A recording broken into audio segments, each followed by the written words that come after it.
స్వచ్ఛత హీ సేవ కార్యక్రమం అమల్లో తూర్పుగోదావరి జిల్లాను అగ్రగామిగా నిలుపుతామన్నారు ఎమ్మెల్యే ఆదిరెడ్డి శ్రీనివాస్. నగరపాలక సంస్థ ఆఫీస్ నుంచి ఆజాద్ చౌక్ వరకు స్వచ్ఛత హీ సేవ ర్యాలీ చేపట్టారు.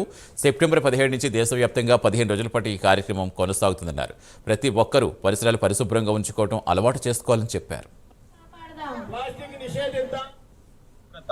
మనిషి ఆరోగ్యానికి అలాగే సమాజానికి ఎంత ఉపయోగపడుతుంది అన్నది మన అందరికీ తెలిసిన అంశం. దాన్ని దృష్టిలో పెట్టుకొని భారతదేశం పరిశుభ్రంగా ఉండాలని ఒక మంచి సంకల్పంతో గౌరవ ప్రధానమంత్రి నరేంద్ర మోడీ గారు ఈ కార్యక్రమానికి పిలుపునివ్వడం, ఈనాటి నుంచి అక్టోబర్ 2వ తారీఖు దాకా ప్రతిరోజు కూడా సమాజంలో పరిశుభ్రంగా ఉండడానికి తీసుకోవాల్సిన చర్యలు, ప్రతి ఒక్కరు కూడా భాగ్యస్వాములు అవ్వడానికి చేయవలసిన కార్యక్రమాలు అన్నీ కూడా చేసే విధంగా ఈ రోజున శ్రీకారం చుట్టడం, రాజమండ్రి సిటీ నియోజకవర్గంలో దాన్ని ప్రారంభించుకోవడం జరుగుతూ ఉంది.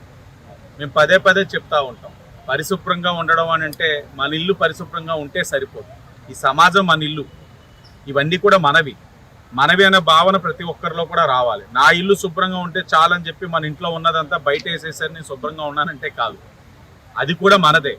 కాబట్టి ఇవన్నీ కూడా ఆ భావం అనేది రావాలి, ప్రతి ఒక్కరిలోని బాధ్యత అనేది రావాలి. పరిశుభ్రంగా ఉండడం అంటే ఏంటన్నది అవగాహన కలిగేటట్లు చేయాలి.